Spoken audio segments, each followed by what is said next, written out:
Hi friends, welcome back to my channel. Interesting వీడియోల కోసం నా ఛానల్ను సబ్స్క్రైబ్ చేసుకోండి. దంపతులు అన్నాక గొడవలు సర్వసాధారణం. ఎంత గొడవ పడినా పాల మీద పొంగులా కాసేపటికి సద్దుమణుగుతుంటుంది. అయితే కొన్నిసార్లు మాత్రం చిన్న చిన్న సమస్యలు కూడా పెద్ద పెద్ద గొడవలకు దారి తీస్తుంటాయి. ఇంకొన్నిసార్లు దాడులు ప్రతిదాడుల వరకు వెళ్తుంటాయి. ఇలాంటి సంఘటనలు మన చుట్టూ ఎక్కడో చోట జరుగుతూనే ఉంటాయి. తాజాగా ఉత్తరప్రదేశ్లో దారుణ ఘటన చోటు చేసుకుంది. వంట బాలేదని అన్నందుకు భార్య తీవ్ర ఆగ్రహానికి గురైంది.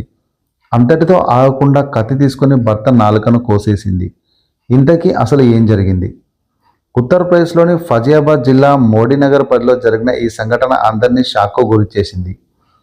పోలీసుల కథనం మేరకు స్థానిక ప్రాంతానికి చెందిన విపిన్ అనే వ్యక్తి ఈషా అనే భార్య తల్లి గీతతో కలిసి ఉంటున్నాడు. సంతోషంగా సాగుతున్న ఆ కుటుంబంలో ఇటీవల షాకింగ్ ఘటన చోటు చేసుకుంది. సోమవారం రాత్రి 11 గంటల సమయంలో విపిన్ భోజనం చేసేందుకు వంటగదిలోకి వెళ్ళాడు. అయితే వంట విషయంలో భార్యాభర్తల మధ్య గొడవ జరిగింది.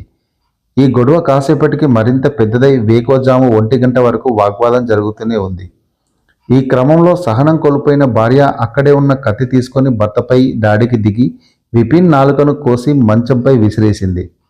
నాలుక తెగిపోవడంతో అతను గట్టిగా కేకలు వేస్తూ తల్లి గది వైపు పరుగు తీశాడు. వీరి కేకలు విని ఉరుగు పరుగున అక్కడికి చేరుకున్నారు. విపిన్ నాలుక తెగిపోయి ఉండడం చూసి చలించిపోయిన వారంతా ఈషాపై ఆగ్రహం వ్యక్తం చేశారు. కొందరు ఆమెపై దాడి చేసి పోలీసులకు సమాచారం అందించారు. అనంతరం బాధితుడిని చికిత్స నిమిత్తం ఆసుపత్రికి తరలించారు. బాధితుడి పరిస్థితి సీరియస్గా ఉండడంతో మెరుగైన చికిత్స కోసం అతన్ని మీరట్లోని పెద్ద ఆసుపత్రికి తరలించారు. నాలుక సగం తెగిపోవడం వల్ల అతడు ప్రస్తుతం మాట్లాడలేని స్థితిలో ఉన్నాడని వైద్యులు తెలిపారు. బాధితుడి ఫిర్యాదు మేరకు పోలీసులు ఈషాపై కేసు నమోదు చేశారు. కాగా ఈ ఘటన స్థానికంగా తీవ్ర చర్చనీయాంశంగా మారింది. ఈషా తీరుపై నెటిజన్లు కూడా మండిపడుతున్నారు. చిన్న సమస్యలకు ఇలా దారుణంగా నాలుక కోవడం ఏంటని మండిపడుతున్నారు.